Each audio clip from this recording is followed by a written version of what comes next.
Hello and welcome into another episode of the Calcio Connection podcast. We are connecting with you, Italian football fans from all over the world. We finally have some professional level production around here. Our guy, Raf Biz, he has been working his ass off behind the scenes to bring us a better look, better images, better graphics. This is the kind of stuff that Jerry and I are not capable of doing. I only know how to edit audio, not video, and Jerry knows how to edit some photos for banter purposes, but this video stuff is tremendous. Huge shout out and welcome into everybody for joining us.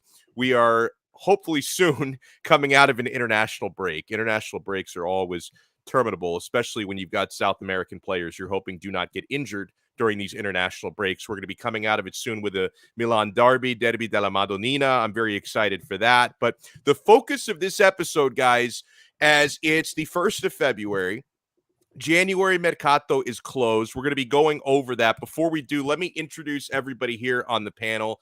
Let me start with my co-host, as always, our favorite Laziale, the most lovable Laziale. It seems like he's in kind of a sour mood, though, based on this Lazio transfer market. Jerry Mancini. Jerry, how are you?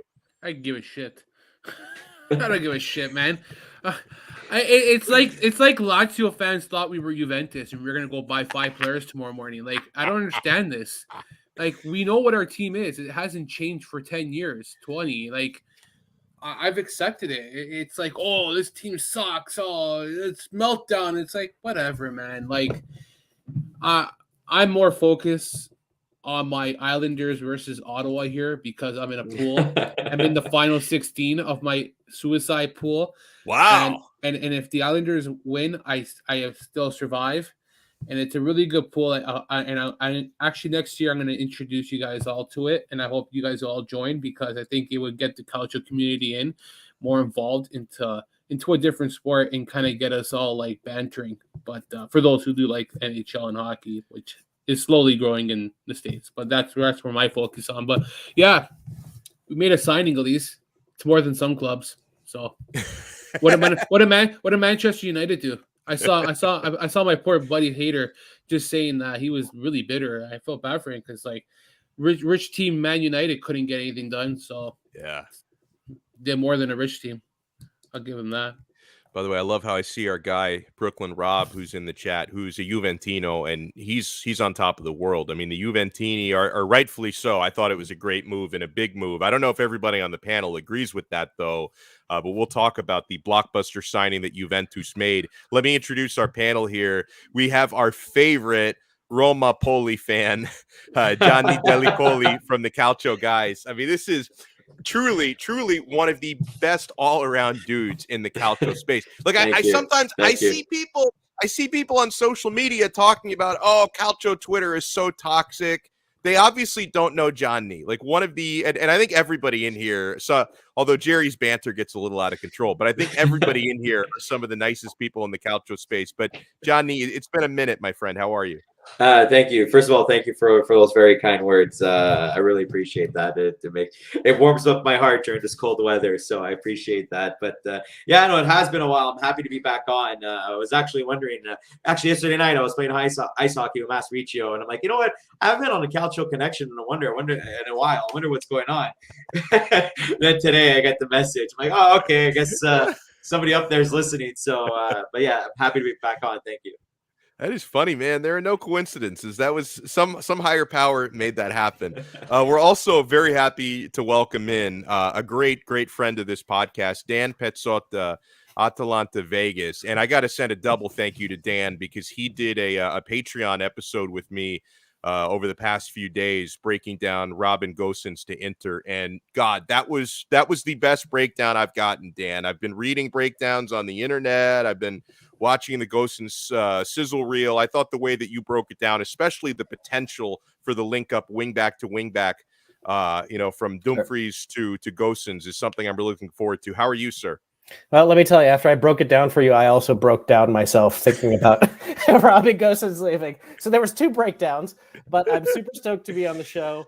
It's exciting that Raf is on here, making it look really, really pretty, but then you invite me on it? Come on, man. It's just, you're talking about looking good and being professional, and then you have me and Johnny on? I don't know if that's the way you want to do it, but wait, both of us are really happy to be on. Always really great to be with you and Jerry on the show.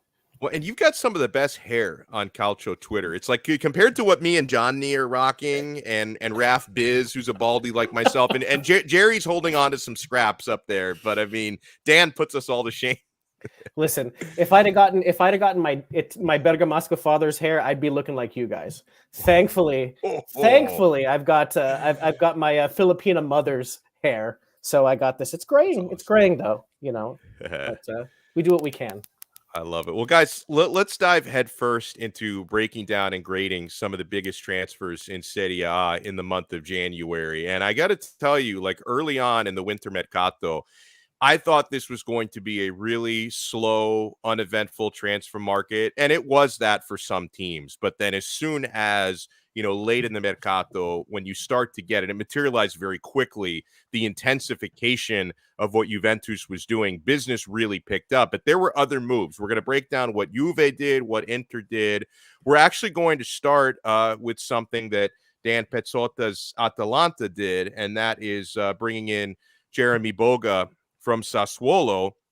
It's a loan obligation to buy for 18 million. I mean, to me, Dan, I think that this is a great fit for Atalanta's attack. This player he's explosive. He's great on the ball, tremendous on the dribble. Like, he provides just like an explosiveness, speed element and a dribbling element. You don't see a whole lot of that in Serie A. Like, it's more of an EPL type of player, and I think he's a former Chelsea product, but it's an EPL type of player in Serie A and creates a lot of matchup nightmares.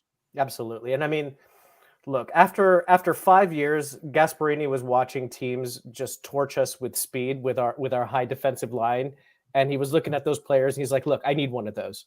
And we were linked with Jeremy Boga over the summer. He comes in the winter, which is fantastic. And like you said, he's a great dribbler.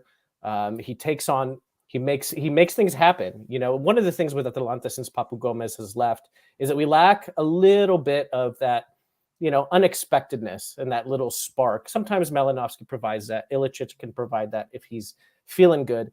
But Jeremy Boga brings that, and he also brings some balance to the attack with the way that we play. We have so many lefties. We got Ilicic, Moranchuk, Pessina, Malinovsky. It's time to have a right-footed boy cutting in, So we're going to have that balance on attack as well. This is a great signing for us, and I'm really excited. And we even gave him the number 10. So we'll see how that goes. I didn't realize that. Yeah. Well, let me go. I wanted to start with Dan because this is his incoming. Jerry, I want to get to you as well. We've been watching Boga in the Serie A the last couple of seasons. Do you think that he's ready for this step up to a bigger club? And how do you think he's going to do at Atalanta? You're cutting out on me. Oh, my bad. My internet sucks here, unfortunately. Can you hear me? Hello? Can you hear me now? Yeah, it sucks as bad as Marici, eh? What do you think about Boga to Atalanta? Yeah, Islanders, baby. Fuck, stuck to my left. I don't know. He's being consistent with Sassuolo. So if there's a guy who can bring his game back up, it's Gasperini.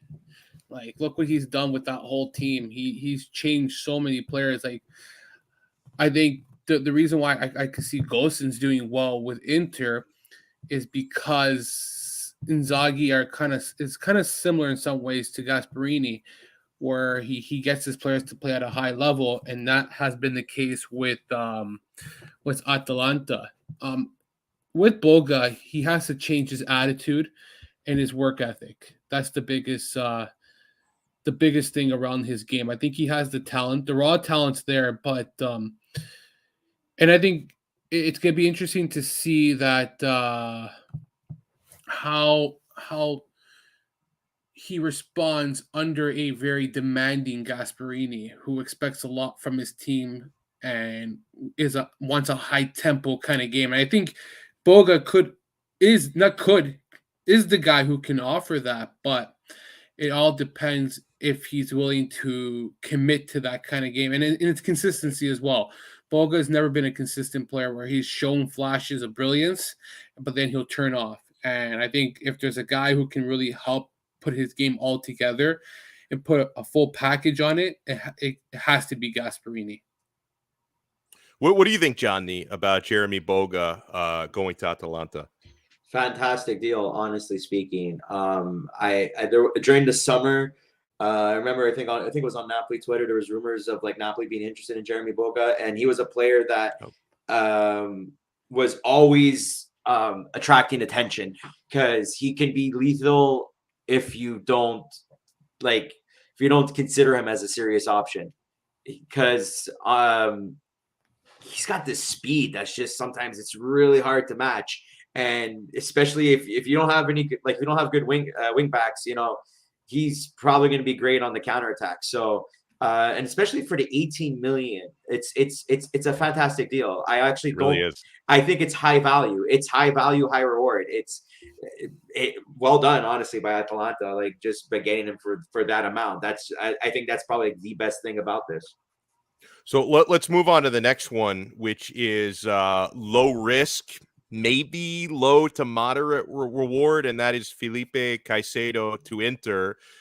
So this is a dry loan. I think he's only going to be around through the end of the season. But Inter have a need here because, unfortunately, the player that they signed from Lazio in Korea this past summer is injured all the time. He's dealing with an injury that's going to keep him out a while longer, and Inter wanted to loan out Martin Satriano for more playing time. So that left them with 3 strikers for the time being in a 2-striker formation. So you needed to add more depth there. And Simone Inzaghi gets to reunite with a familiar face. I mean, Felipe Caicedo had a lot of success, especially as a substitute under Inzaghi at Lazio. And guys, this is a dry loan. Inter are paying no loan fee here. And the wages that they have to pay is under €1 million. I think it's 800,000 euros for the rest of the season.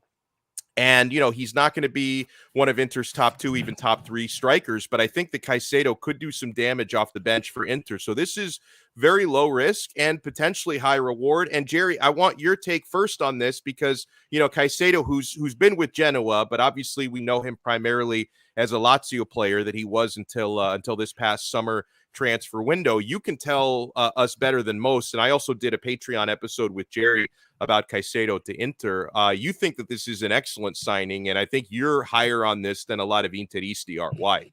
I think this is the best signing of the transfer market. Wow. I honestly do. You're getting your value. You have to think, you know what you're getting out of Caicedo for 6 months. He can score timely goals. He can score game winners. He's a good depth option. He gives you a quality third, second option off the bench. Physical, is really good with his back towards goal, and you're getting him for 800,000. You're not even paying for the loan. The loan is free. It is a free loan. Like, I don't understand. You got a player for free who's proven to actually perform well in the Champions League. He played 5 games last year in the Champions League, scored a clutch goal against Zenit in Zenit, and the guy he's performed at such a high level. I think the only downfall to this, and if it doesn't work, there's little risk to it, is that he hasn't been able to stay healthy. In the last 2 seasons, he's been hampered by injuries, and that's kind of hurt him. But being reunited with Inzaghi, and people forget that he is a good second option to Dzeko. Like, he's not the second option to Lautaro Martinez. Like, he plays a physical, strong game like Dzeko does. And I think that will really kind of help him alleviate some playing time, kind of give him a break. People think that I've talked to a lot of Inter fans, and they think that he's not going to start Caicedo. I think he's going to start a game or two. Yeah, a game or two, I could say. I He mean, will- 3 he has competitions, to. yeah, I could see it. Yeah. He will start against Roma, and Ooh. I personally think he's going to start against Roma, and I like to see him start against Roma because I do have a clip of him scoring back in the 2018-19 season when we won 3-0 against him, and he scored the game winner. So he has some of that Lazio touch in him where he knows how to score against Roma. So it'll be interesting seeing it, but I think this to me is one of the best signings of the transfer market. I know it's not your flashy Vlahovic deal. Yeah. I know maybe I'm being a little crazy right now, but I just like what Caicedo can bring for the value they got him for. And the big thing, like for me, I'm not gassing this move up quite as much as Jerry is, but from my perspective as an Interista, there's nothing to lose here. Like you're literally paying. I mean, I'd love to get paid 800,000 euros for 5 months of work, but as far as footballing terms go, that's chunk change. I mean, it's basically nothing, no loan fee, and yeah, and like Jerry's saying, I think he's going to see a good amount of playing time. I mean, there are certain games where Inzaghi will sub off 2 strikers in the end of matches, so I think Alexis and Caicedo are both going to get their playing time, and then eventually, if Correa is back in the mix healthy again, you'll obviously have some tougher decisions to make as far as who to bring on and who to start. And even if Caicedo's going to start some matches here and there, I mean, there's still Champions League, probably just 2 more games of that because Liverpool is going to be tough. There's still Coppa Italia, there's still Serie A matches, 3 competitions. I think we'll see some playing time from Caicedo. Johnny, I'll go to you next. What do you think about this move? To be honest with you, I don't really have much to say. I mean, just the fact that the league leaders are getting reinforcements is kind of scary because it's to help kind of keep the gap as much as they can because it's starting to close up a bit. But I really don't have much to say about this move. So you know what? But just given what you described, I mean, for the price that it comes at, just being a dry loan, it's good. I mean, I would give it maybe like a 6 or 7 on 10. I guess it's just not an amazing, fantastic deal, but that would break the bank. But it's like, it can't hurt us. You said it perfectly as we came in. Low risk, but potentially moderate reward. So that seems like a win in my book. Think about this: they spent 31 million to get Correa. Okay, yeah, and they get shit out of him. You get a guy in Caicedo can play, who's more physical, stronger, is not a little bitch like Correa. And all of a sudden you got some toughness in this team and some physicality. Like, I think this is a massive upgrade over Correa. Like, that's... And Jerry, I thought you said it best when you talk about someone who has more of the traits of Dzeko, because I think the same way Conte did and Inzaghi does as well, you like to have like for like substitutions, right? Like you like to have a Vice Dzeko the same way like Conte always wanted the Vice Lukaku, and now you have a player that is, and Dzeko's older. I mean, he's 35 years old. So, you can't necessarily expect him to keep the form. He's been overall in good form up to this point. And, you never know when he's going to need some rest or if his body starts to break down. And so, Caicedo is a guy who can, maybe not at the same level as Dzeko, but can add similar attributes. So I think that's important. Dan, I'll let you close on this one. I think the real winner out of this whole thing is Felipe Caicedo, because he was on Genoa and now he's on Inter. for goodness sakes, like can you imagine? To throw in a little bit of an Atalanta spin on it, it's him leaving is what sends Piccoli over to Genoa. So that's kind of an interesting to fill the shoes there. They're very similar players as well. So, but yeah, if I'm Felipe Caicedo and I'm looking at relegation, and all of a sudden I'm with my old boss at Inter, straight winning. Everybody wins on this. Yep. So, all right, now we start to bring out the big guns, fellas. Let's move on to the next one. And, we like to do things differently here on Calcio Connection. So we didn't lead off with the big guns, but we've gotten to it. Dusan Vlahovic goes from Fiorentina to Juventus.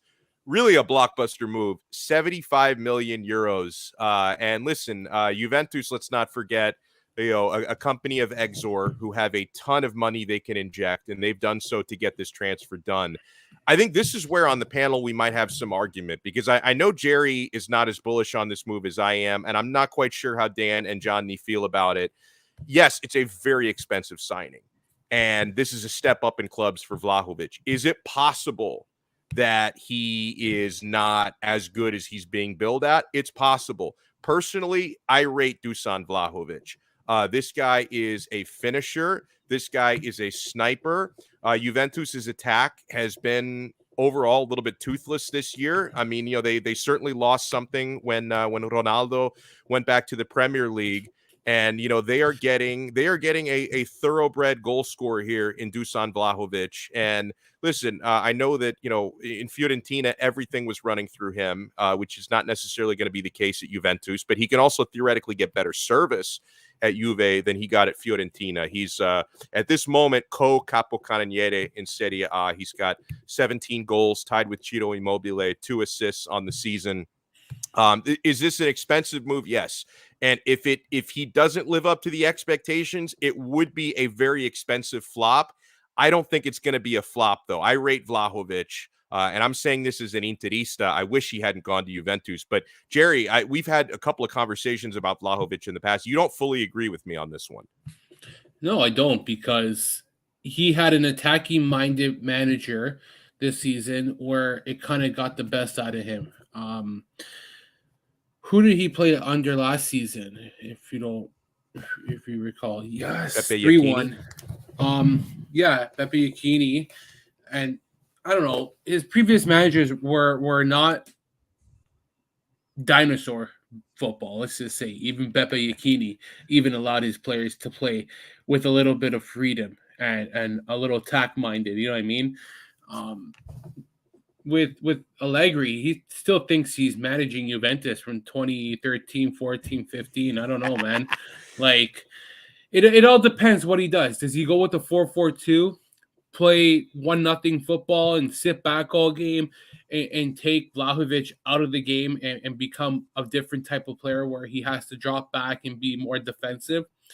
Like, I don't watch enough Fiorentina to rate him or not rate him, or to even go against him. A lot of his goals apparently have come from open play. Sorry, from the spot. Mm-hmm. I think that's something where Immobile has always been criticized about.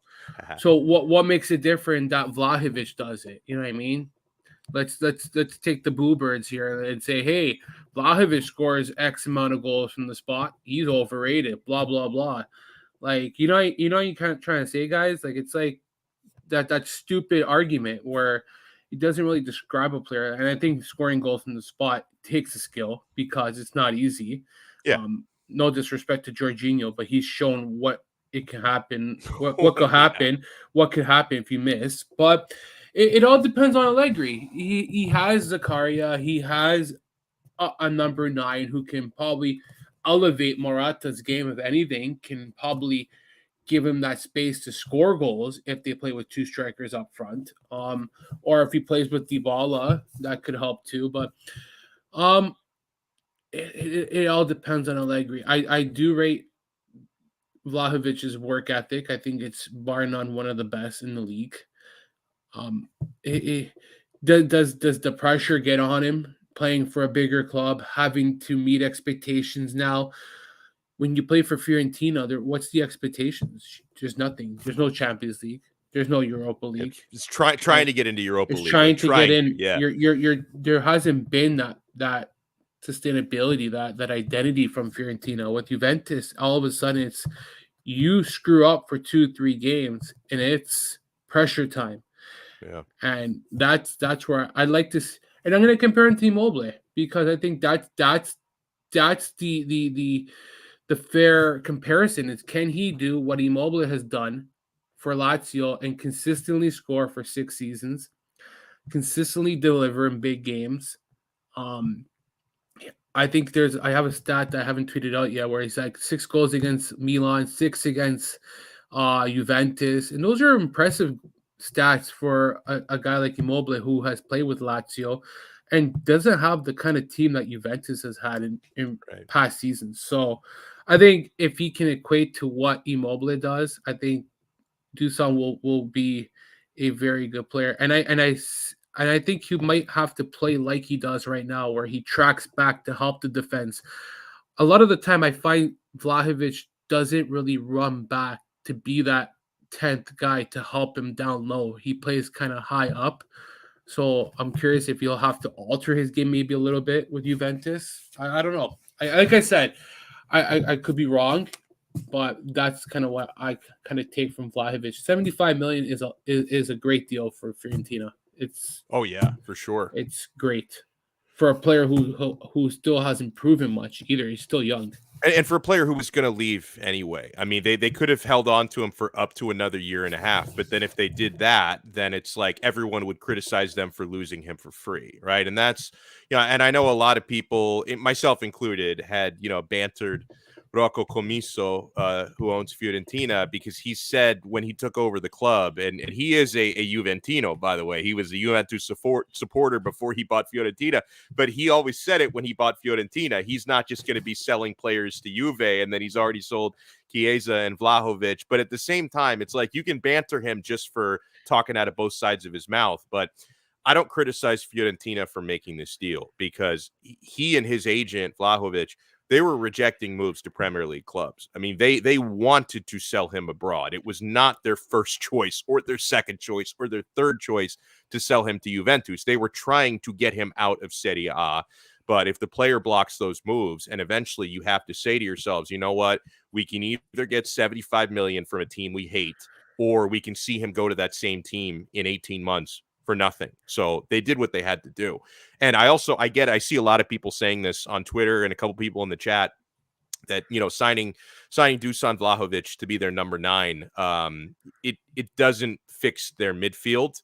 I get that, but that doesn't, to me, make this not a good move, right? Because this player's in his early 20s. Like he could potentially be, a Juve great striker for the next 10 years, or in a few years they could sell him for a big profit. So this is a good investment. And I think he does make this team better. He doesn't fix all their problems, because the midfield, I think, can still be an issue for the rest of the season. But I still think this is a good move. Dan, I'll go to you next on this one. Vlahovic to Juve for 75 mil.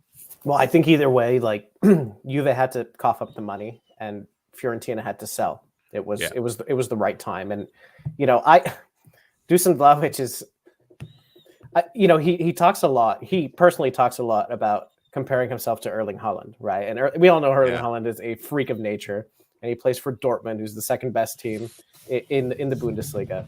I don't know. I mean, there's definitely some similarities there. Big, strong, young. But Dusan's the first one to tell you he's not quite as fast as Erling Haaland. I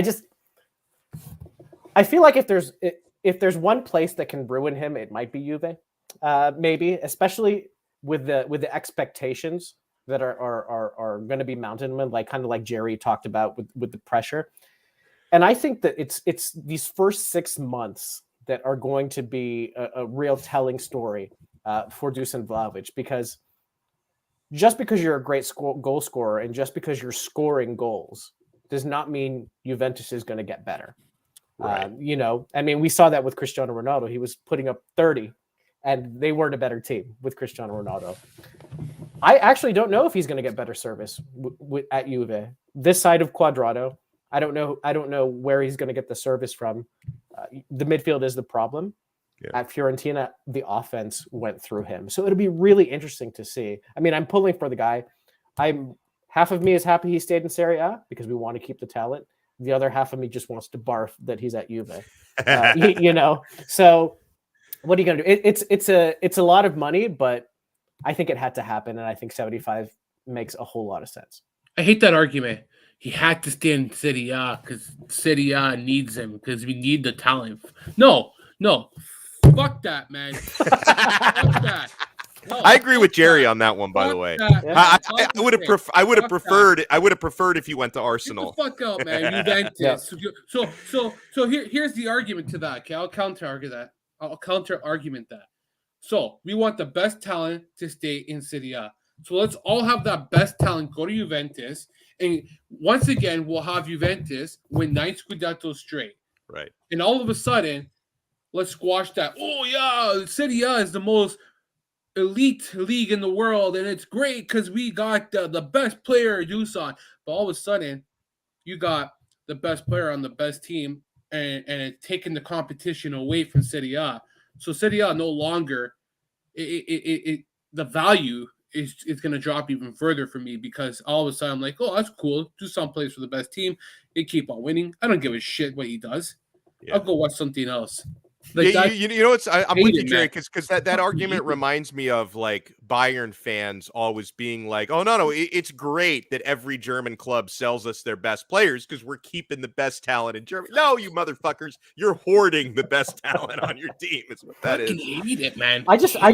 I agree with. That's why I said part of me is glad because I Yeah. want to see somebody like this play, but part of me is really sick about it because I don't want to play against him. I don't want Juventus getting better, right? Like that's part of it. But Hey, fucking Juventus. I'd rather have Spain gone to Milan. Fuck. I swear to God.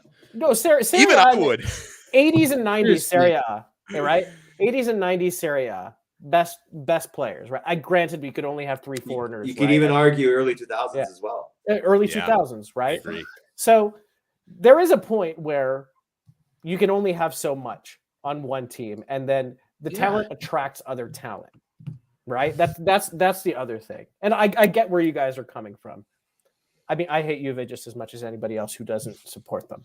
You know, so Fair. Well, let me give John Neat the last word on this 75 million euro transfer. This is one of the biggest moves in world football. Certainly the biggest move in Serie A. Dusan Vlahovic to Juve. What say you? Well, I mean, like when it happened, I said it immediately. Just the fact that Fiorentina got 75 million for him, even though his contract expires next year, is a win for them because Camiso comes out at the start of the season. Yeah, Dusan's not interested in renewing for us. Why would you make that public? Especially when he's like your biggest asset, you know, like you kind of keep like you don't have to reveal that kind of information. Maybe his agent might reveal it, but not you as an owner. Because now the bargaining chips are no longer in your hand. So the fact that they're able to milk out 75 million from Juventus when Dusan himself was constantly saying, I want Juve, I want Juve. I don't care about Arsenal. I want Juve. I mean, you can't blame him. At the end of the day, I know that the owners technically own the players, but the players also have the right to say where they want to go, where they don't want to go. So if he chose Juventus, you can't blame him for choosing Juventus. I agree with. I'm not going to repeat what you guys said because what you guys said is perfect. Even though they do get Dusan, their midfield is not good enough in my eyes, to make him effective right away. Now, maybe they might get more pieces to make it much more effective. But right now, it's still a little bit lacking. But it does make their offense more potent than it was before. And what Dusan does, what Vlahovic does for Juve is that those games that they would be losing 1-0, he can make it a 1-1 result to get a draw out of it, or heck, make those draws a win. He has that capability. And I think that's what's going to be the key factor for Juventus with this deal, is that you get more points out of results, which is what the story of their season has been so far. They dipped so much because they just weren't getting those results. And now they actually have a player that'll be able to kind of deliver them those results. So they were really lacking in the number 9 slot. And even though Morata, a lot of Juve fans like him, I could see the appeal, but he's not Vlahovic. Morata is not Vlahovic. And it remains to be seen. Let's see how Vlahovic does playing for a top flight club in Italy and also getting a chance to play Champions League games and stuff. Let's see how he does in those major matches. I think the bigger question is about Zakaria. How does he fit? Because I was listening on I'm mad about that. On Nima and Carlo's pod, and I always forget what it's called because the Italian football pod. Thank you. And they said a good point. Zakaria is a good player, but he was supposed to go to Roma as well, but that's what I read. he hasn't performed well in recent times because he came back from a serious injury.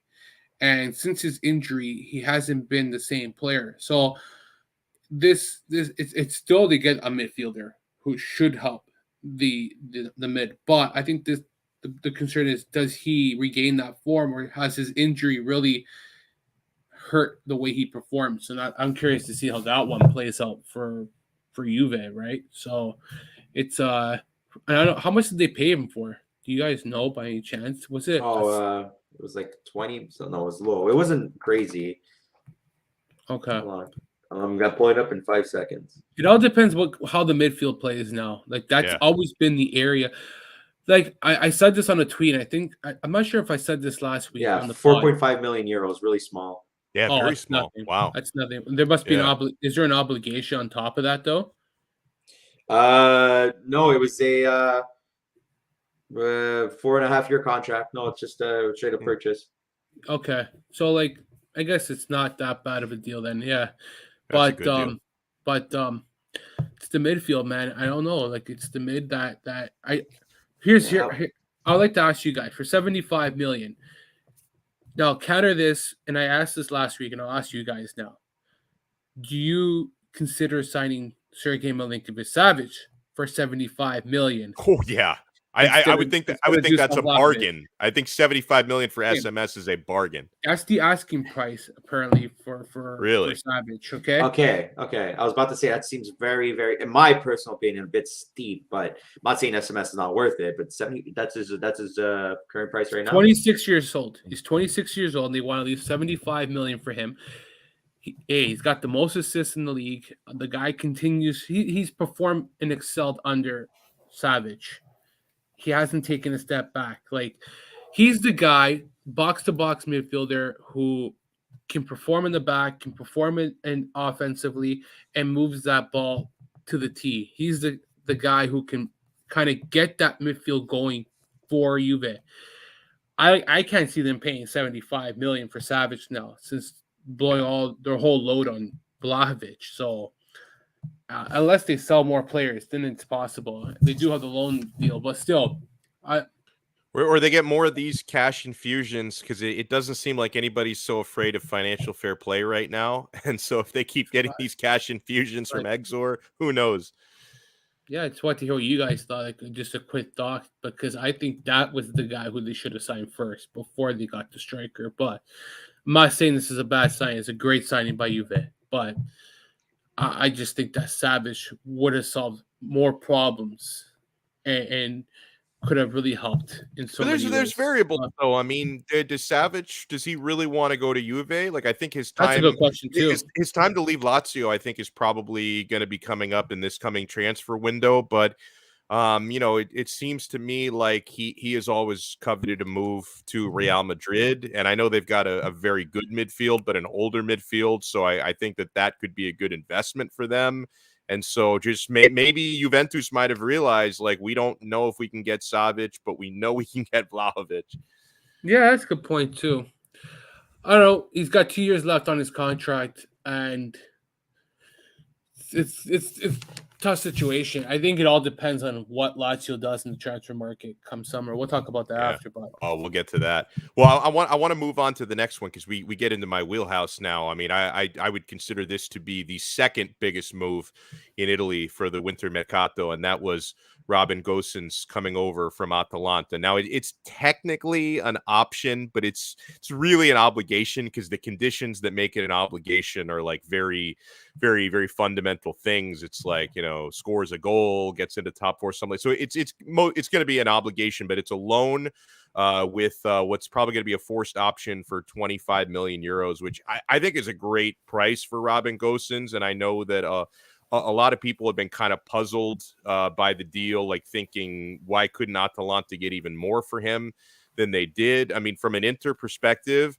it's a tremendous piece of business by Beppe Marotta, who does things like that on a regular basis. And this is a really necessary move. Ivan Perisic has been doing a very good job these past 2 seasons at left wing back. He's got a very uncertain future at Inter, and he's in his 30s. So I think this is his swan song with the club. I think Perisic is going to leave on a free at the end of this year. And so you replace him with a younger, possibly even better, I would argue even better, and certainly more potential in Robin Gosens, who can be the long-term answer at that left wing back position.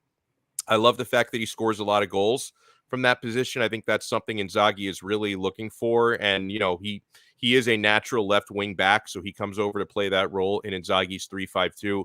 So I think this is tremendous, and I want to go to Dan Pezzotta on this first. He's already given me a great breakdown this week on Robin Gosens, and I know obviously from an Atalanta standpoint, I know you're sorry to see him go. Sure. So I'm sorry that we take your guy, but I mean, what do you think about this piece of business from Inter? Well, I think, not to add too much to what we had talked about on the Patreon on your Interfix, but the first thing is the price. You kind of mentioned it, and probably around the Euros, probably at the height, we were probably looking at 40-45 for Robin Gosens. He had just come off of scoring 12 goals for Atalanta from wingback, had a couple of good performances at the Euros, but decided that he was going to stay with us. He hasn't played in 4 months, Alex. Yeah. So, he tried to come back from an injury a couple of times. So that 25 million seems a little low for a lot of people. Maybe it has something to do with the injury. Maybe it's because, Inter is finally saying, hey, you guys, how much did we pay you for Roberto Gagliardini? You owe us. I don't know about that. But we know that a lot of times these deals don't come in a vacuum. And Atalanta and Inter do a lot of business together. So there might be something going on. There was a story also about how Luca Percassi and Steven Zhang are actually quite good friends. So there's all sorts of things going on around here. But from an Atalanta perspective, Robin Gosens, we're going to miss him. It's going to take a couple of players to replace what he brings us. But what we do have is the depth on wingback. We got Mele and we got Petzela, who can play left wingback, and of course, Mele can play on the right, along with Hateboer, and Zappacosta can also play on the left or the right. So we have the depth to replace him. Who's going to pick up the goal scoring? That's going to be the question for Atalanta. But like I said, I hope the best for Robin. It sucks that he went to our rivals. It sucks that he went to Inter.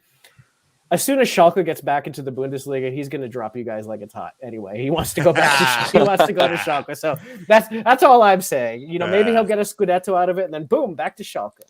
Listen, he's going to feel right at home. Really, he doesn't have to move very far, and he doesn't have to learn new colors, so it's going to be an easy transition.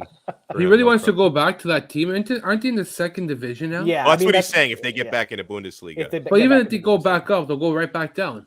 No, not Schalke. Schalke's a big club. They're just going through a tough period. Yeah, I mean he's half Dutch, half German, and Gelsenkirchen's right there. It's his club of his youth, so he talks about it a lot.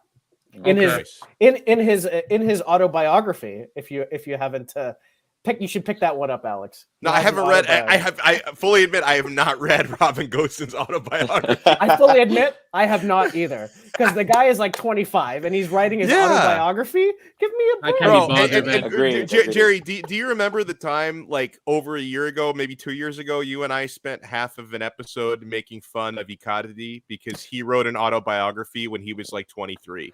Yeah. Like, did he really? We talked about this. Yeah, we talked. It was a lot. It was like the very early. We've had this show almost 2 years. What an idiot. It was like the very early. Icardi wrote an autobiography when he was like 23. It was the craziest. What did you achieve at 23? Well, and it was mostly just him like threatening to literally murder the Inter Ultras because they had kind of a rough go, like when he was like 20. So it was ridiculous, man. And by the way. Shout out to everybody in the live chat, and I know that we have some Interisti in there who really wanted to talk about Gosens. I see my guy Lord Figo, he is the king of Inter Twitter. I think he's like banned from Twitter, right? Which just goes to show you how real this dude is. Like only the real ones get banned from Twitter. Jack wanted no part of what Lord Figo is doing, and Ricky Buzz, I see him in the chat as well. But now I want to. Let me go. Johnny, I didn't want to keep making you go last because then everybody steals the points. But what did you make of this piece of business, Gosens from Atalanta to Inter? Well, first of all, sorry about my internet. Just my laptop just completely crashed on me. Your old Canadian internet up there. On and now it seems like my phone crashing like your Bruins. He's gone again.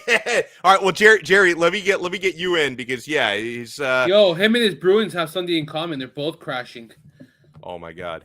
What's happening to the Bruins right now? They were up 2-0. Sorry, yeah, they were up 2-0. Now they're 2-2 in the third period. Wow.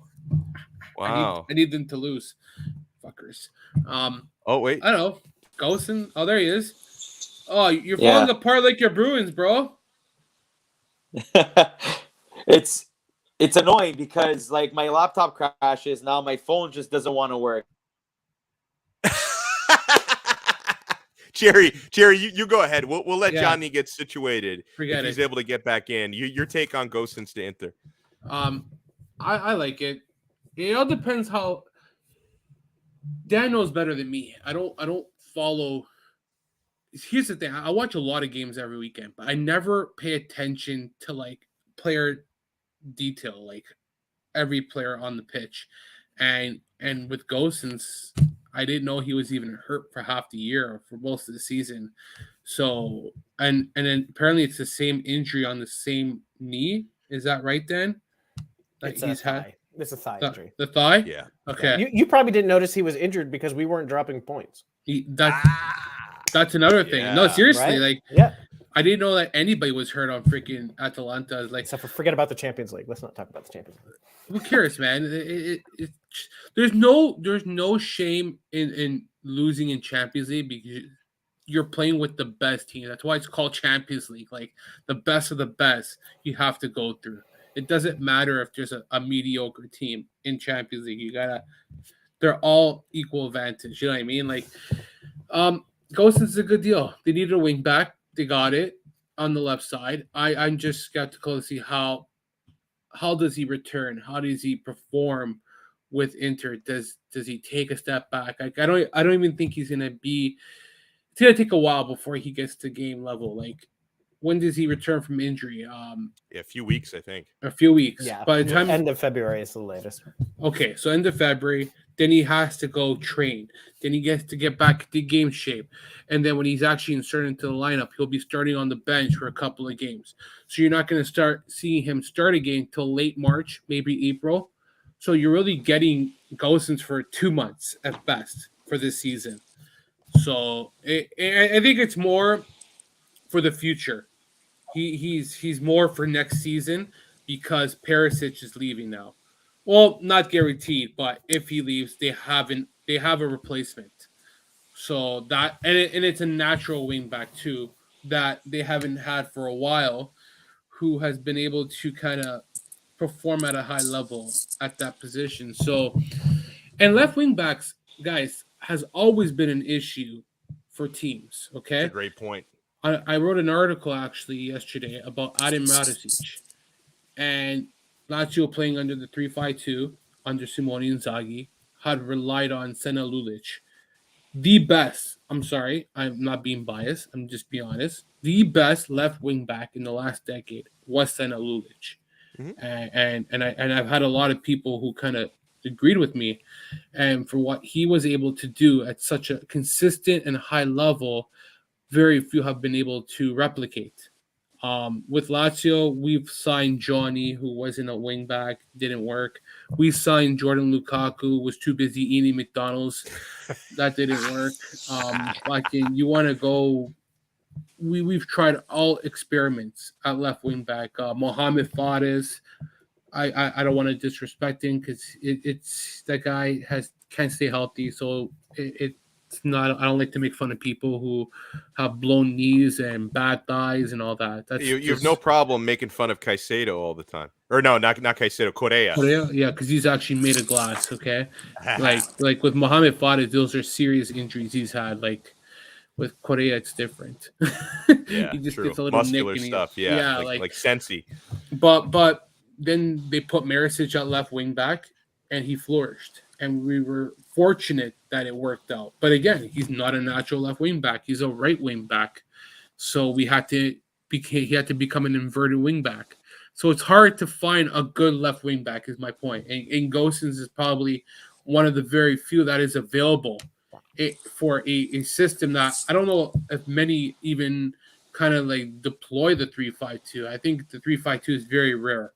Yeah, it is, and it's very uncommon to see a lot of teams kind of adapt to it. I could be wrong, But from when I watch games, I don't see a lot of teams play the 3-5-2, and maybe you guys. It is know rare, better. yeah. A lot of 4-3-3s, 4-2-3-1s. So Yeah. sometimes teams that do 3 at the back will do a 3-4-3, not a 3-5-2. Yeah, it's pretty rare. Very rare. So the Yeah. wing backs are hard to find, and it's very demanding to be a wing back. I think a lot of people don't understand. Like, wing backs are very demanding, where you have to dash and run up, and you have to dash and track back. And in a 3-5-2, I think it hides a lot of deficiencies for our ship back line.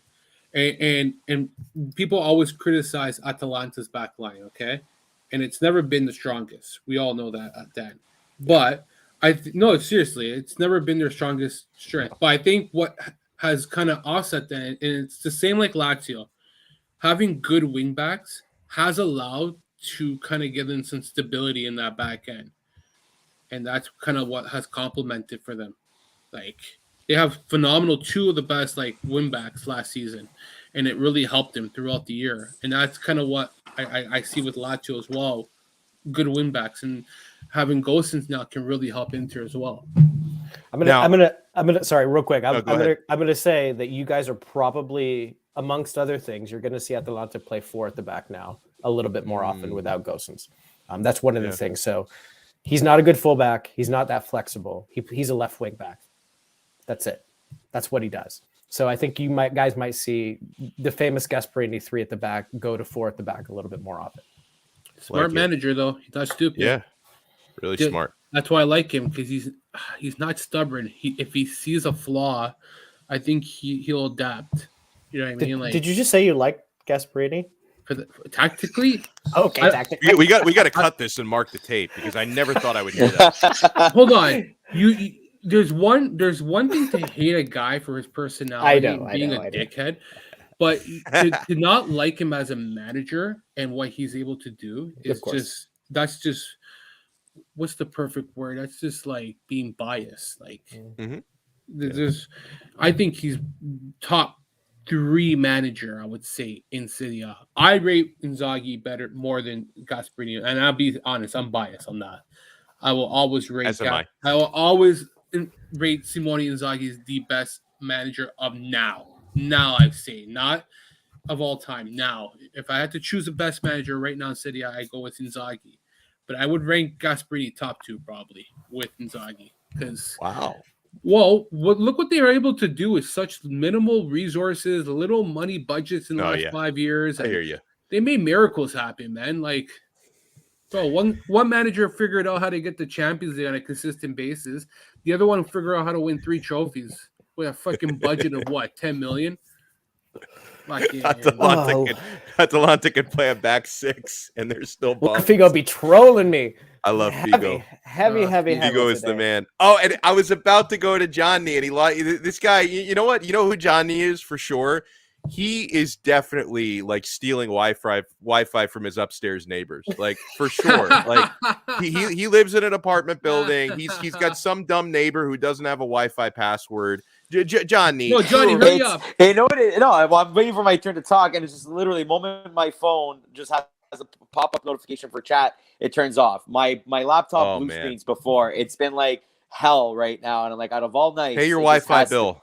I'm right next to my router. I don't think it was my Wi-Fi. My laptop just crashed. And just the phone, I guess StreamYard doesn't work very well on phones sometimes. Well, yeah, it doesn't. No, I know what you mean. Yeah, but you hadn't given your thoughts on Gosens yet, right? Yeah. So just to quickly sum it up, perfect signing. If they use him as a left wing back or as a left back, they just make their back line so much better.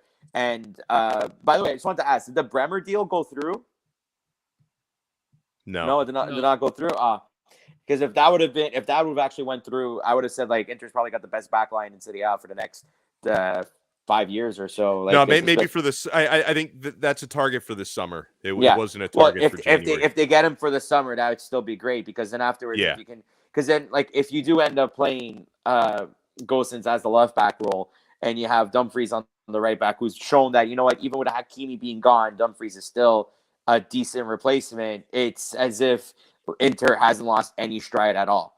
And like I have a hard time finding another back line in Italy that's better. I can't, off the top of my mind right now, I can't think of anybody better. And I think Inter just reinforces that so well.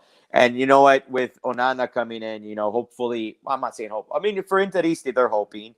But if he is the successor to Samir Handanovic, they just solidify themselves for the next while. And if you build from the back up, it's perfect. Honestly speaking, that's usually the harder parts of soccer. It's easy to scout out a midfielder or a striker that's going to be like apt enough to be effective immediately, but to get some defenders or like even a good keeper, and also depends on the system that you're running. I guess more midfielders for a system, but still very hard to find. But for an option to buy for 25 million, I think Inter should capitalize on that, especially that it's Gosens. I mean, I would if I it's basically a forced option. Like he's got to meet a couple of easy to reach conditions from what I understand, and then it's going to be locked in as an obligation. So it's technically an option, but it's really an obligation. I want to move on to a couple of quick ones, and then I am going to want to get Johnny's. Oh, we're going to wait a second for that, but I am going to want. Well, let me do this now. That I'm getting the thumbs up. All right, so let's move on. This one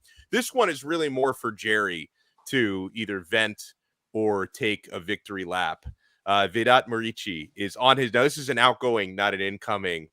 He's going to Mallorca, loan with option to buy for 12 million. That means he's coming right back to Lazio in 5 months. But there is an option to buy Murici. Murici is out at least until May. Jerry, Murici is out. Do you want to take a victory lap? Yes and no. Yes, because it's a fresh start for him. He can clear his mind, get away from Rome.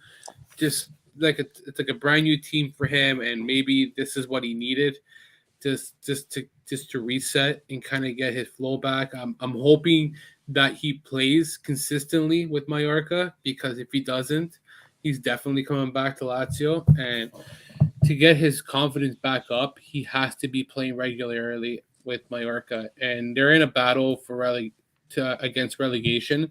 So Saturday is the first game he may be playing at 10 o'clock for Mallorca. By the way, Jerry, let me interrupt you real quick because I lost track of time. I just want to say a proper goodbye to Dan, because I know Dan had to step away at 9:30. We've already kept Dan very long. Mr. Dan Pezzotto, real quick, sorry to interrupt Jerry's thought, but I just wanted to make sure we give Dan a send-off. Let people know real quick where they can find you.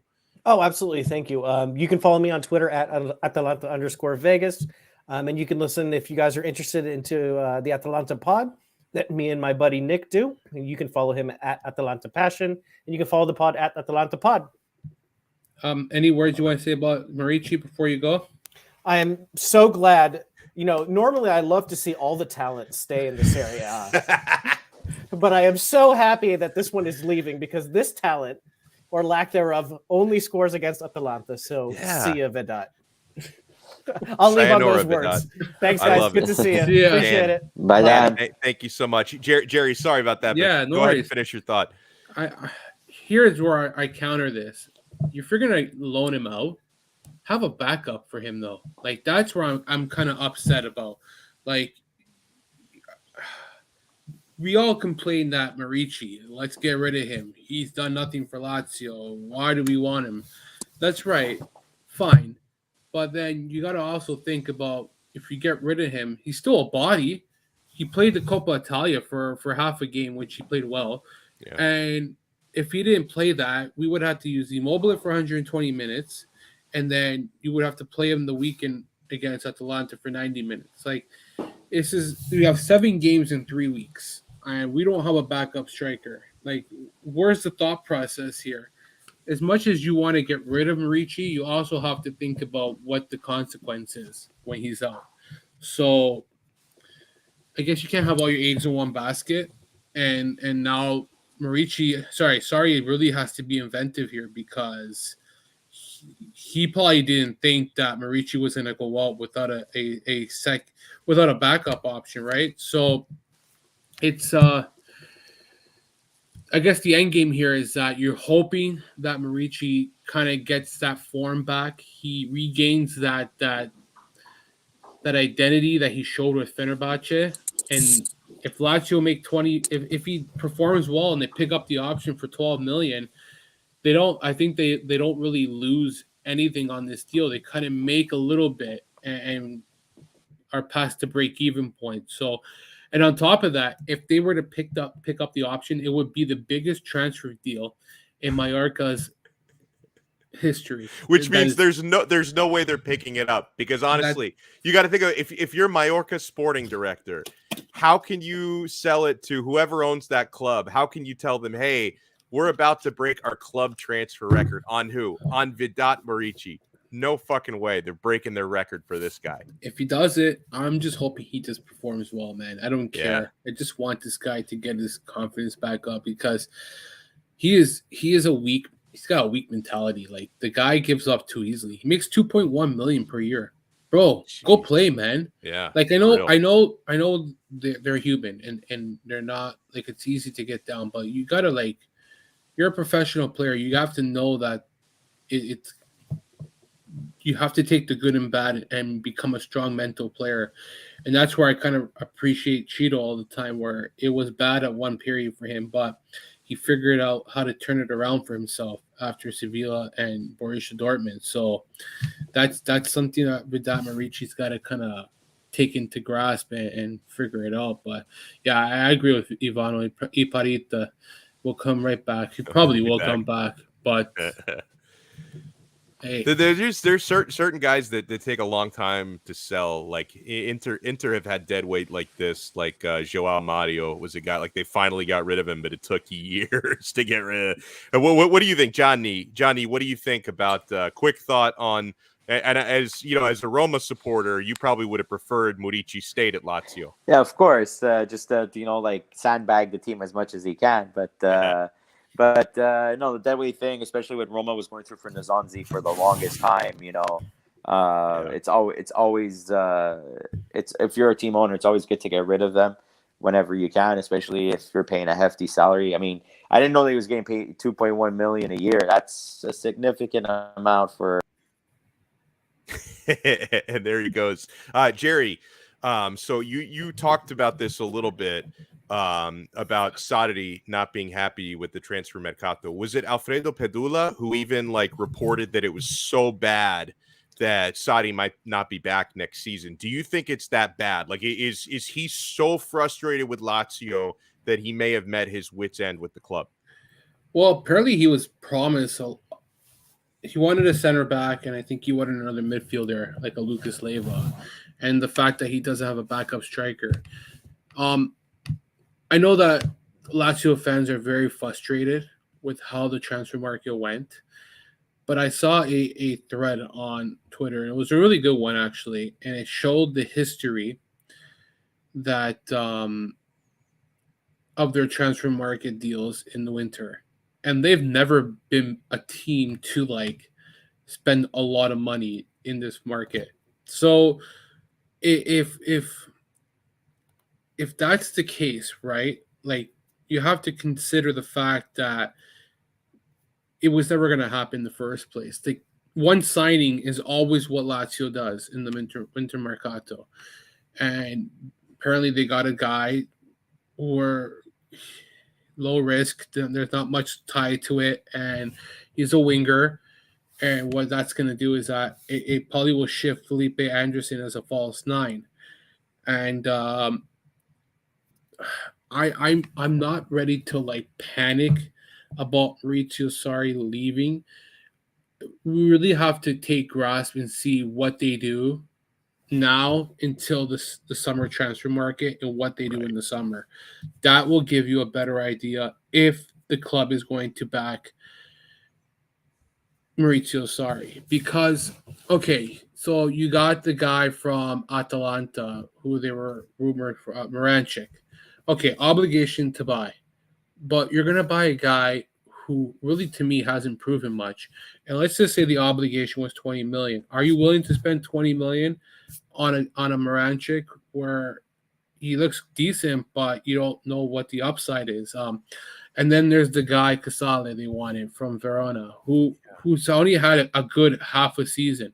You're going to blow the bank on him now and overpay in the winter transfer market? Now, I understand that if you leave it, that leads to other teams possibly signing him. That's fine, but I don't want another Vedat Marici scenario where you're overpaying for players and you're stuck with them again and you can't sell them, you can't offload them. Now, there's also the argument that I saw that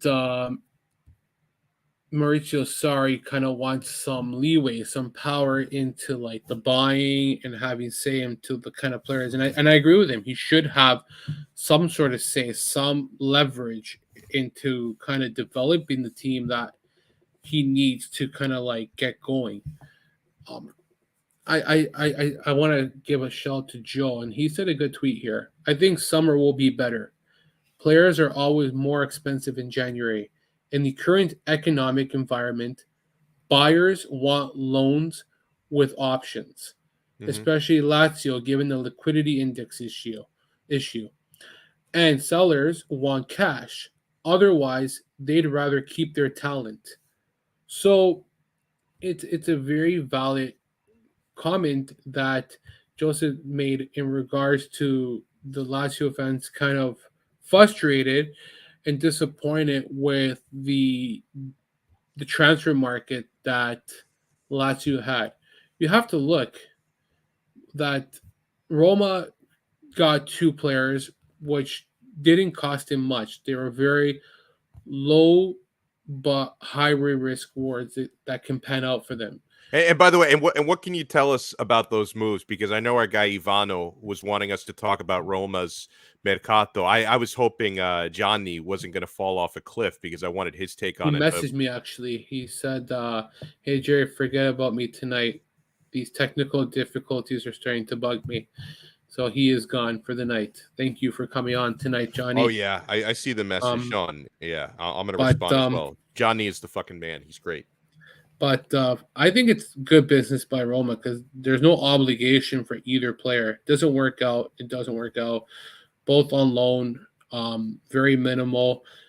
I don't know much about Pereira. I have a friend of mine at one of my stores who is a Porto fan and said that he is a very serviceable player who kind of fell down the pecking order with Porto, but did it not for reasons that he's a bad player. Just the amount of quality they have in their lineup that kind of made it unfortunate for him to not play as much. And I know that Sergio Conceição wasn't happy with this kind of move because of the depth that he wanted in the squad. As for Maitland Niles, I saw their recent game against Empoli. I thought he played very well for 60 minutes. Very defensive, can win challenges. Looks like he has a very good read for the game. Again, these are players that Mourinho wanted. So Mourinho got his kind of guys that backing the manager. How about backing that? the manager? That's very important. And I think the most important thing was that Roma did it early. They didn't wait till the last minute. They were kind of organized in how they kind of did their business, how they sold their players, and how they bought their players. Again, I don't know much for either player, but it seems as if they've helped in the short term already in the games that they have played. Again, with Lazio, I get people are frustrated about what can happen with Sarri. I don't think Sarri is just going to terminate his contract and walk out. He will finish off the year. That is 100%. There's no way he just walk. He's done too much for this club right now. Yeah, and plus it's like if you walk out on a club in the middle of a season, like don't expect to ever be hired again. Like it's so unprofessional. So I wrote some comments today. So here's the thing, and a lot of people are forgetting. You got Patrick who becomes a free agent. Thomas Strakosha. Paparena is a 50-50. If they don't make Europa League / Champions League, he's out of the lineup. Jordan Lukaku finally comes off the books. Stefan Radu has an option in his contract. We don't know what the future lies for him. Lucas Leiva comes off the books. And you also have to consider the following year, players like Johnny, Dermisi, Andre Anderson are 1 year away from their contracts expiring, and there are probably, and I think there was a tweet from Stephen Moore where he showed, okay, so Luis Felipe still hasn't renewed his contract. I'm pretty confident that he will. There's a lot of players whose contracts are coming off the books now. That's 6 players that I know of, and there's probably more who are going to become free agents this summer. That's a lot of wages that frees up and kind of should help them. It all depends what their approach is. Like, I know people are saying, "Oh, we lose Lucas Leiva. That's a guy we should sign," and it's like, no, Your but Twitter buddy. like, yeah, exactly. But not disrespect to him, but these are wages still that you're paying, and you have to consider the future now. It's maybe you consider selling Luis Alberto. He's going to be over 30 next year, and maybe that's the chipping point where you sell him and you reinvest that money. And then also, let's remember, now they got Binance, they got a sponsor, they have the sale of Joaquin Correa, which is going to come in. Like, that will help as well. That kicks in. I hope we save the receipt for that one. Like, there are things that you have to look into. I love how people are freaking about the summer, but in all reality, teams like Lazio, Roma, Napoli, that's where they strive better. They strive in the transfer market of the summer. And I'll end it with this too. Spending money doesn't always solve your issues. Like, it doesn't. No, not even that. Joe said a good point about Napoli. They spent a significant amount of money on Lozano, and it hasn't really worked out that well. That's right. There was another player he mentioned to me that they spent. Maybe our boy Rafa Biz can drop in and Raf, bring yourself in, man, because we did want to. Well, first of all, we wanted to say thanks to Raf because he has, dude, you have revolutionized our YouTube game when it comes to the freaking graphics and the intro. I don't know how to make a graphic. I don't know how to Photoshop to save my life. Jerry just knows how to Photoshop middle fingers on things. So thank you for all of that, sir. And of course, when Jerry starts talking about Napoli, that is like the bat signal for Rap. Oh yeah. It really was. I was like, my blood started bubbling a little bit. I was like, I gotta get in. Gotta get me in. But yeah, about Sadi too, Jerry. I remember him being a type of manager that says I'm good with what I have. He wasn't really one to go out to the market, splash all this cash on players. He was very much so, I'll do with what I got.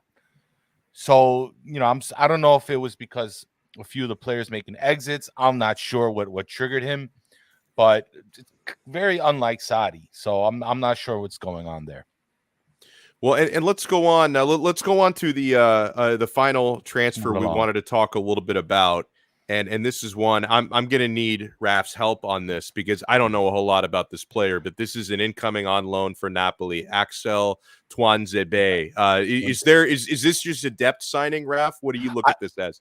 Yeah, I think that's it. I'm not even sure why we signed him. I mean, considering in the back we're for the most part, this season covered enough. Now, I know lots of people wanted a new left back and a few other, even some people saying right back because Di Lorenzo is like a machine. He plays so much. So, signing Axel, I think was, again, like you said, just a little bit of depth, helped to kind of reinforce the back line just in case. When Manola's gone, I'm not even sure why we got this guy. It's not that big a deal to me. It's not that big a deal. I think De Laurentiis in the first place is not one to really splash much at all, if anything, in the January market. He just doesn't like it. Like you said, you guys mentioned it before. It's a little bit more expensive. Plus, who can you really get? Can you really get like a top-notch player? I mean, with the exception of maybe with the Dusan Steel Vlahovic, fine. But it's usually really tough. It's really tough in January. And to be honest, and I was saying this on the rant the other day, I was like, who are we going to sign right now? Like, what position would Napoli need to sign? Forget player, but what position do you need to reinforce right now in January? And the answer is not a lot, unless you're bringing in you got a good deal on maybe like an older, wiser backup striker, because I don't think Catania right now is cutting it. And I like the guy and I defended him, but it's just like, it's not, he's not efficient. He's not efficient. We needed goals from him when Victor got hurt, and it didn't happen. But either way, we picked up Axel. It adds a little bit. I think it's a dry loan. I don't think there's any obligation to get him. I think it's just extra reinforcements to make sure our back line is good. Maybe we were afraid with Koulibaly because, he did snag an injury and I thought it was going to be a lot worse, but he ended up playing in Senegal in the AFCON, so he's okay. And Guisa thankfully stayed healthy. But we have Gulam, it's always a risk. He's not the same player, but these guys are headed out too. I know Malkuit, that was the big conversation about Malkuit not going to get renewed. Gulam probably not going to get renewed. ADL is going to clean a little bit of house. Again, I think this guy was just like some kind of consolation prize for Spalletti, just in case he needs anybody, because I think he can cover the CDM. But that's it. Nothing to write home about with Napoli in January ever. So that's how it usually is with most clubs. I mean, it's been a little bit different, like with Beppe Marotta at Inter, because 2 years ago they made a big move with Eriksen, who, by the way, has landed at Brentford, and I'm really happy for him. Like, he's literally not allowed to play in Serie A anymore. I miss Christian Eriksen, so I'm happy. I'm happy that he's happy. But yeah, I mean, when Inter brought him in 2 Januaries ago, that was a big January move. They made a big January move with Gosens, but usually it's very quiet January Mercato. But yeah, I wanted to close it up on this note. And Raf, I'll let you go first, man. And you talked about the rant. I mean, the Raf and Raf rant is legendary, right? Even for those who don't support Napoli, you still support the rant because these guys are so entertaining. I support content all over the Calcio space, and you guys are some of the best. Let people know where they can find you. So my handle is Raf_biz. You catch me. In fact, I'll put it up here, guys. Then of course the Raf rant, of course, on YouTube or on Twitter. You can catch us there if you ever want to talk Napoli. I believe Lord Figo was in there a couple times. He came in and troll. I love Figo. Yeah, chill with the garbage talk, man. We don't really like garbage can talk, man. That triggers us. Chill with that. Yeah. But listen, who wants to play? Don't forget, we're in second place right now. We've been a top 10 contender, or rather a top 3-4 contender for a while. We've had a couple bad seasons, but I'm happy for Inter. I'm happy they're doing their thing. I'm glad Juve they broke they broke that streak, because honestly, it was just Serie A was just getting boring, and these past 2 seasons have been so wild. But that's fine. I would like for you to go to Napoli and say that and see what happens. But hey, man, everybody's entitled to your opinion. I don't get mad, man. I don't get mad. But some of the banter I don't like. But I'm cool with it, man. I'm cool with it. That's okay. Yeah, Jerry, what about you? You writing anything this week? And of course, you can find Jerry and me and Raf now on this platform. But Jerry, where else can they find your work? The Laziale World Football Index. I have like 9 pieces I have to release. I start writing things and I get lazy to submit them out. The thing that's weird is like submitting. Isn't that the easier part? Like you always do this where you write a bunch of stories and you don't put them out right away. Isn't writing the story that's the hard part? Like clicking submit is the easier part, I guess, but it's putting in, and I don't know. I put so much effort into writing them, editing them, and then it's just fun. I have like 9 in the back. I got one on Ciro Immobile. I got to write next. I have to finish. I wrote last year where he's gone from zero to hero, and basically has become like the staple of Lazio. So I don't know. I wrote about Perisic yesterday. I wrote that piece like this past summer, and I finally finished it now. The problem with me is that I kind of drift off and I start writing match previews and match reviews, which I've kind of actually my wife has been really impressed with me, because I think then the past month I've really taken a step back in writing, and she's my editor, and she knows, and she keeps track of everything. In the last month, I was in the last 4 weeks, I've only done like 2 or 3 pieces. Like I no longer want to do match previews like as often as I used to. I no longer want to write match reviews on every game because it's like, okay, you do a review today and you do a review on Wednesday. How much is going to change in 3 days? Like I like to kind of do the big games and people who really want to put an emphasis and try to space it out, right?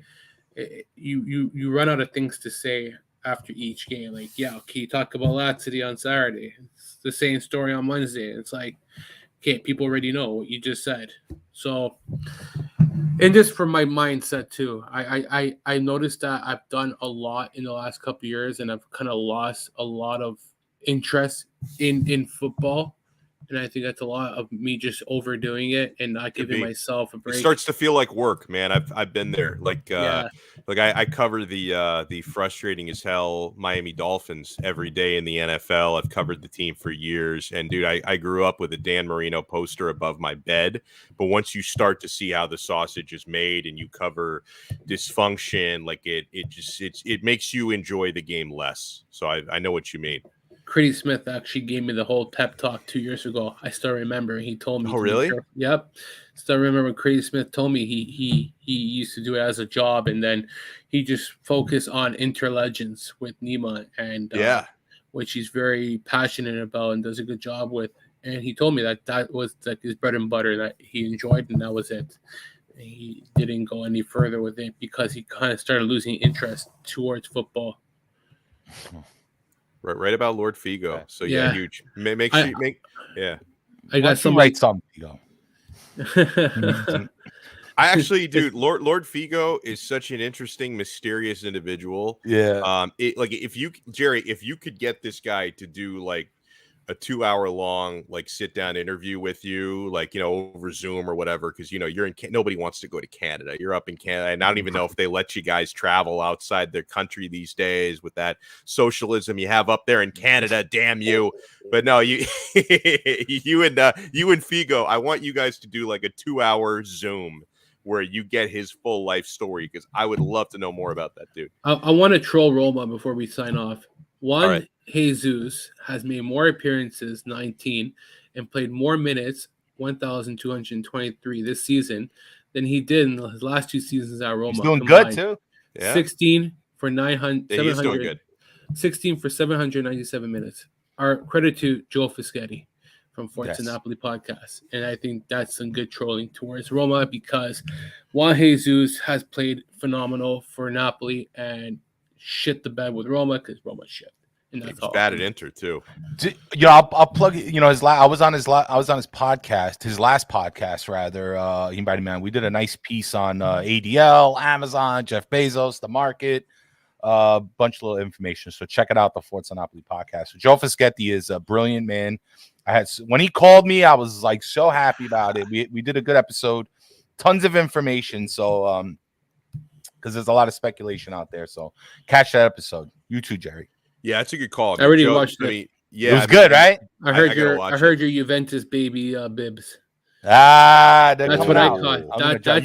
You gonna get one? Yeah, where can I get that? Because I really want. I'm gonna make the order. I have to get the order ready, and it's coming out. Okay, let me know. That is great. But it's not. And actually, the next project that we need to work on that Ralph is gonna help us with is we got to start making merch for this show. I want to have it. Of course, we got to get Jerry's approval. But I want to print out, and Jerry, we'll let you keep most of the profits. I get to take a fee because it's my idea, and Raph gets a fee because he's going to be the one designing it. But I want to get a Jerry's Double Bird shirt. Like even Jerry, even if it's like your silhouette and people can't see your face, we've got something there. Like we can do it where it's like Raph takes a picture of you with the double bird, but he'll black out your face and stuff, so it's a silhouette, but listeners and viewers of this show will know what it is, and they'll all buy the shirts, and we'll all be rich. That's it. Brilliant. And we'll sell it on Amazon. Yeah, absolutely. Absolutely. It's pretty smart. So, yes, we got to get that merch going. And, yeah, make sure, of course, if you're here watching us now or listening to us, because we post the audio version within 24 hours of the show airing on YouTube. You probably already know where to find us, but if you're listening to the audio, keep in mind you can watch us on video on YouTube. You can see our beautiful faces. You can either watch live or you can watch a replay. It's no problem. It's Calcio Connection is the name of the YouTube channel. And make sure you subscribe. We're not going to spam you, because if you want to turn the alerts on, great. But we're doing 1 to 2 videos a week. So if you subscribe, we're not going to be spamming you. It helps us out if you subscribe, and make sure you hit the like button. If you're watching this video right now, smash the like button, subscribe to our channel. And maybe if you're watching us and you'd like to get the audio version so you can listen to us while you're driving around, just go to any podcasting platform, all the big ones like Apple, Spotify, Amazon, thank you, Mr. Bezos, and Google Play. We're on there. Just search Calcio Connection and you will find us. And make sure you subscribe to our audio pod and leave us a 5-star review. And you can follow me on Twitter at Alex Donno, spelled Donno. And if you're interested, maybe there's some crossover, not a whole lot. If you are an American sports fan, I do daily content on the 5 Reasons Sports Network YouTube channel. It's mostly just me complaining about local South Florida teams, but we have fun doing it. So yeah, huge shout out and thank you to Raf. Huge shout out and thank you as always to Jerry, to Dan Pezzotta, and to John Nee, even though his Canadian socialist internet kept shitting the bed, man. I'm telling you. Canadian socialist internet. I mean, it's like one gig for everybody, like one gig download speed for everybody there in Canada. It's the socialist way. We will talk to you guys again next time on another episode of the Calcio Connection podcast. Ciao. Ciao, guys. I'm American.